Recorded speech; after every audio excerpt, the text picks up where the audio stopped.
আপনারা কি জানেন ফটোশপে যে কোনো অবজেক্টের কালার পরিবর্তন করা যায় তা আবার সিলেকশন না করে? কিভাবে?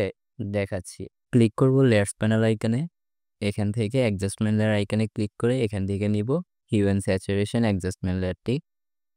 তারপর এখানে প্রপার্টিজ প্যানেল থেকে এই যে হ্যান্ড টুলটা আছে এটাকে সিলেক্ট করে নিব। এগুলোকে বন্ধ করে দিচ্ছি। দেন আমি এই গাড়ির কালারটা পরিবর্তন করব। তার জন্য এই গাড়ির কালারের উপরে ক্লিক করলাম এই আইড্রপার টুল দিয়ে। তারপর আবার যাব প্রপার্টিজ প্যানেলে। এখান থেকে হিউর ভ্যালুটা একদম বাড়িয়ে দিব এবং স্যাচুরেশনের ভ্যালুটাও একদম বাড়িয়ে দিব।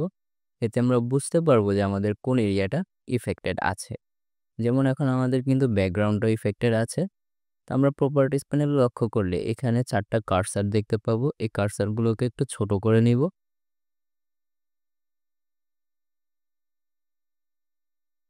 দেন তারপরে এই কার্সারের মাঝখানে ক্লিক করে আমরা এটাকে একটু মুভ করে দেখব যে আমাদের কোন এরিয়াটা ইফেক্টেড হচ্ছে। এখন কিন্তু আমাদের গাড়িটা ইফেক্টেড হইছে এবং সাথে সাথেও কিন্তু আমাদের ব্যাকগ্রাউন্ড ইফেক্টেড হইছে।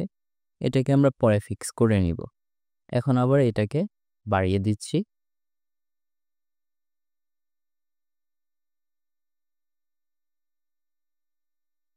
না, এখন কিন্তু আমাদের গাড়িটা প্রপারলি সিলেক্ট হইছে।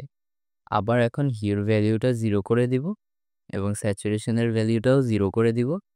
তারপর এখন যদি আমরা চাই যে কোনো কালার এখানে আমরা অ্যাপ্লাই করতে পারবো গাড়ির উপরে। ফর এক্সাম্পল আমি গাড়ির কালারটাকে রেড রাখছি। সাথে সাথেও কিন্তু আমাদের ব্যাকগ্রাউন্ডটাও কিন্তু ইফেক্টেড হইছে। আমরা এটাকে ফিক্স করার জন্য আবার যাব লেয়ার্স প্যানেলে। এখান থেকে এই যে hue and saturation adjustment layer এখানে মাস্কটা আছে, মাস্কটাকে ইনভার্স করে দিব কন্ট্রোল আই দিয়ে। তারপরে ব্রাশ টুলটা সিলেক্ট করব, ফরগ্রাউন্ড কালারটা হোয়াইট রাখবো, দেন জাস্ট গাড়ির উপর পেইন্ট করব।